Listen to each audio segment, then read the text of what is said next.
Attach the first one, and if your pool is 6 feet deep or greater, then you would attach the next hose weight approximately halfway down this first hose. The next hose would have the last available weight, only if the pool is 9 feet deep or more.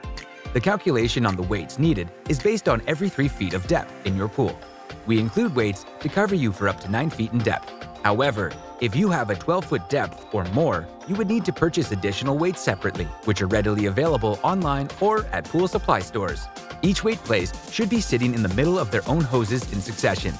Once you have the hoses attached, you are going to want to make sure that you have only enough hose to reach the far end of your pool without excess. To do this, the simplest way to measure is to take the cleaner and place it on the furthest end of your pool. Keep the cleaner completely out of the pool when sitting it down. Then, you take the hose and bring it over to your connection point, either the dedicated vacuum line or the skimmer, and remove any hose lengths that are past the point of the connection. Next, you want to attach the automatic regulator valve. This is preset to halfway on the resistance, which is where you should start. If your pump is 2 horsepower, then you may want to adjust the springs down in order to allow more water to flow through the regulator. And if the pump is 3 to 4 horsepower, then you can move the springs up to make sure the full suction is coming through the cleaner. You need to figure out if you have a dedicated vac line or if you will attach in the skimmer at this point. First, we will go over how to attach it to the vac line on the side of the pool. You can feel if you have a port that is large enough to attach the hose without the hose cone adapter on it, or if you need to have the adapter attached, go ahead and put that on the end now. If not, then please proceed with filling the hoses with water.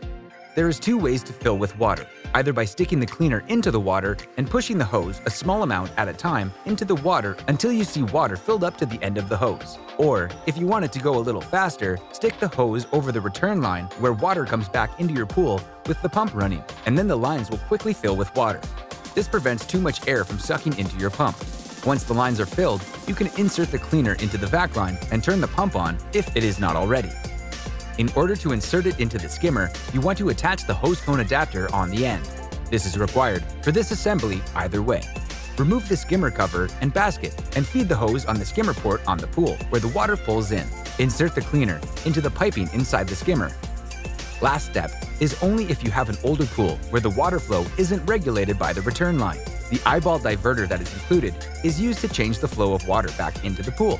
If you are able to insert it on the return line of the pool, then you can do this and start with the hole facing up so that the water flow does not mess up the way the cleaner moves around the pool.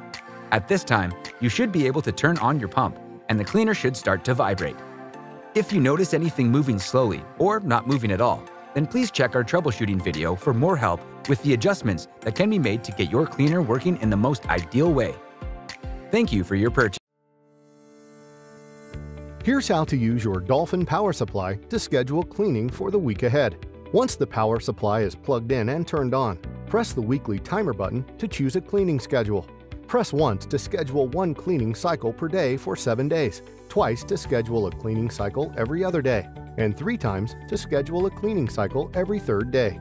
Shortly after making your selection, the power supply will set the cleaning schedule and the robot will begin its first cleaning cycle. To cancel any program, click the weekly timer button a 4th time, and it will clean for 1 cycle only. Your robot will begin cleaning cycles at the same time you set the schedule, so be sure to start the initial cleaning at a convenient time of day. At the end of a weekly cycle, the power supply automatically turns off and will be ready for you to program the next weekly schedule when you're ready. When your Dolphin has finished the cleaning cycle, using the cable, pull the robot to the surface with the handle closest to the pool edge, making it easier to grab. Slowly lift the robot out of the water and briefly rest it on the pool edge, allowing the water to drain. Be sure to only lift by the handle and never with the cable. When the water is drained, you're ready to clean the filters and wind up the cable for storage.